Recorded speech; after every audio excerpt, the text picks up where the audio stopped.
Have you ever imagine कि क्या होगा अगर हम वर्ल्ड के सबसे बड़े डेजर्ट सहारा डेजर्ट को कंप्लीटली ट्रीज से कवर कर दें? Let me tell you, trees act like lungs of the earth. 1 hectare tree plantation atmosphere से 20 to 22 tons of carbon remove कर देता है ईच ईयर।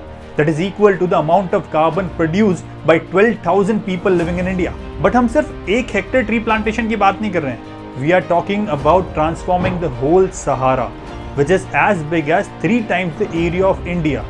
और ये ह्यूज ट्रांसफॉर्मेशन सहारा डेजर्ट में एटमॉस्फेरिक कार्बन तो रिड्यूस करेगा ही, साथ ही उसका टेम्परेचर भी कम कर देगा। But this is only the greener part of the story. अगर ऐसा होता है तो इसके कॉन्सिक्वेंसेस वर्ल्ड के दूसरे पार्ट पर बहुत भयानक होंगे। जैसे सहारा में टेम्परेचर्स कम होने की वजह से अटलांटिक ओशन में साइक्लोन्स की फ्रीक्वेंसी और इंटेंसिटी दोनों बढ़ने लगेंगी। साथ ही अर्थ के लंग्स कहे जाने वाले अमेज़न रेन फॉरेस्ट सूखने लगेंगे। ये दोनों ही लैंडस्केप्स इतनी दूर होने के बाद भी आपस में इंटरकनेक्टेड हैं, क्योंकि हर साल million tons of phosphorus rich sand Sahara desert से अमेज़न रेन फॉरेस्ट तक जाती है विथ रेन्स, जिसकी वजह से अमेज़न रेन फॉरेस्ट में ग्रोथ होती है। अगर ये सैंड मूवमेंट डिस्टर्ब हो जाता है तो अर्थ के लंग्स सूख जाएंगे। और सिर्फ इतना ही नहीं, अगर डेजर्ट इकोसिस्टम में बारिश होने लगेगी तो लोकस का खतरा भी बढ़ जाएगा।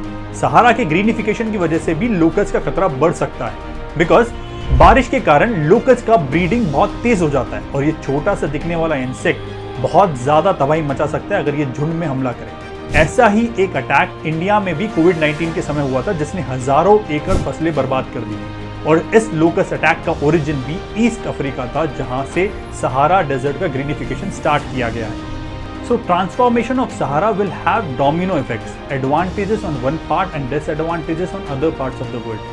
And this is proven facts and theories by various geographers, climatologists and environmentalists. And सिर्फ सहारा ही नहीं, वर्ल्ड के किसी भी डेजर्ट इकोसिस्टम को अगर हम ट्रांसफॉर्म करेंगे तो ऐसे डोमिनो इफेक्ट तो देखने को मिलेंगे, चाहे वो फिर इंडिया का थार डेजर्ट हो या मंगोलिया का गोबी डेजर्ट हो। बट फिर क्या करना चाहिए ऐसे इकोसिस्टम्स को ट्रांसफॉर्म करने के लिए? क्या हमें सहारा का ट्रांसफॉर्मेशन रोक देना चाहिए, या फिर कोई और बेटर अल्टरनेटिव्स अवेलेबल हैं ऐसे इकोसिस्टम्स को ट्रांसफॉर्म करने के लिए? This is the topic of next video. लेकिन अगर आपके पास कोई बेटर अल्टरनेटिव्स हैं तो नीचे कमेंट बॉक्स में जरूर बताइए।